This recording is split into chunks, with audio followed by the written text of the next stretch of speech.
A man used an item from his garage to help with his erectile dysfunction. Here's what happened to his penis. LD is a 68-year-old male presenting to the emergency room with groin pain, which started gradually over the past 22 hours. The first thing doctors and nurses notice is a rather large bulge coming from LD's pants. They see him grabbing at his pants and he seems very uncomfortable, constantly fidgeting and moving and unable to sit still. LD appears very nervous and at first he's unwilling to answer many questions. An initial set of vital signs show that LD has a heart rate that's elevated at 112 beats per minute. His blood pressure is also 172/98. That's elevated too. Now, there's many reasons to have elevated heart rate and blood pressure, but among one of the more common reasons is episodes of acute pain. Upon questioning LD, the medical team learns that he has a history of kidney stones and erectile dysfunction. Doctors grow concerned that his symptoms may represent a kidney stone, but they quickly learn that there is far more going on in this case. You see, LD lost his husband to a heart attack about 3 years ago and hasn't done much dating since then, but recently decided to put himself back on the market. Before this, he mostly kept to himself, either working in his garage or volunteering at the local garden center. Now that he's back on the market, he's tried the dating apps, he's been out to bars, but he's constantly plagued by this trouble of not getting his flag flying, not keeping the mast at full sail. You're still not picking up what I'm putting down. Well, he had difficulty maintaining an erection. Now, this can happen with age and as a result of other medical issues, and there are a lot of solutions to help with erectile dysfunction. But LD felt it was because he wasn't yet over his late husband, or perhaps that nobody he met had the stunning red hair his husband did that he found so attractive. LD did not want to take a medication, and after hours on the internet, he found the solution that he was looking for. What he discovered is that if you like it, you should put a ring on it. What he actually found is a penis ring. It is a ring that goes around your willy.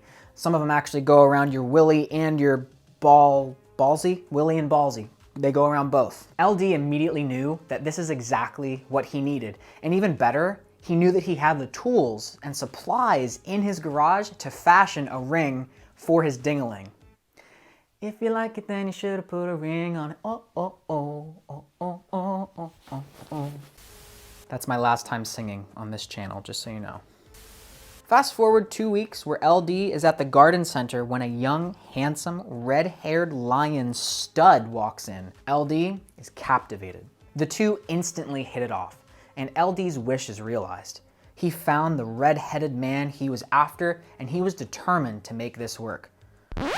Well, he was determined to make his ding-a-ling work. And so when things were getting hot and steamy, he slipped his homemade ring ding on, and he enjoyed himself. Unfortunately, this is where our story takes a turn towards the emergency department. You see, LD and Big Red had decided that they had fun. They wanted to water their plants together again real soon. But it turns out that LD has the opposite problem than he did before.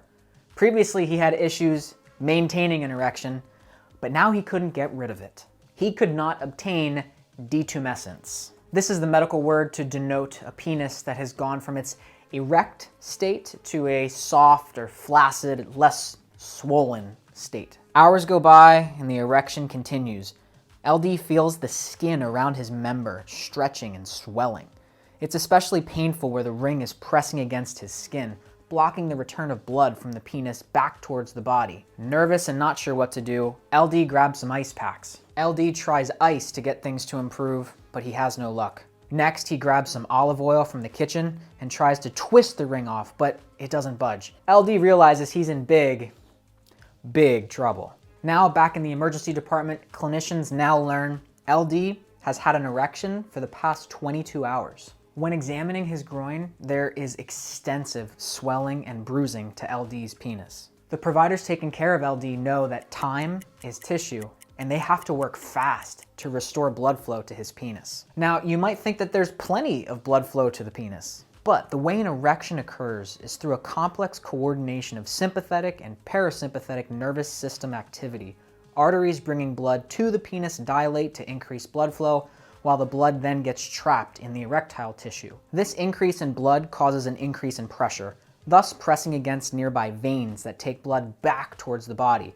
As pressure builds with the flow of blood into the penis, the veins taking blood away from the penis become more and more compressed, as you now have nearly a closed circuit of blood flow. In the case of LD and wearing a penis ring that was a bit too small, it is now a fully closed circuit of blood flow where blood is getting in but not getting out. And without circulation of the stagnant blood trapped in the penis with oxygenated blood, the risks of clotting and death of the penis become very real possibilities. First, doctors attempt to lubricate the ring and remove it in a twisting, pulling movement, but unfortunately this causes LD too much pain to the point where he needs some sedation. The next step involves a call down to the hospital's maintenance department for a vice clamp and a Dremel tool.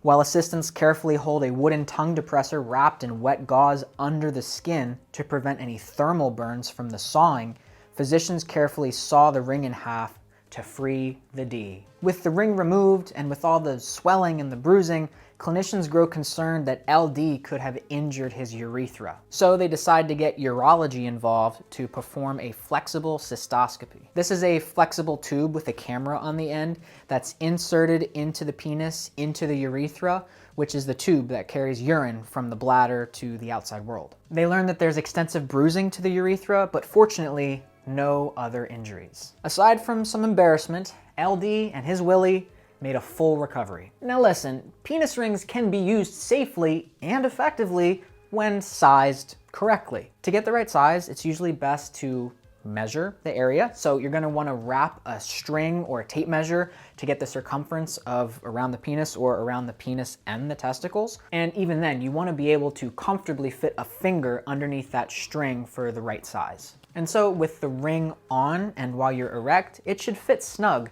but it shouldn't be painful. Another idea is to avoid metal altogether.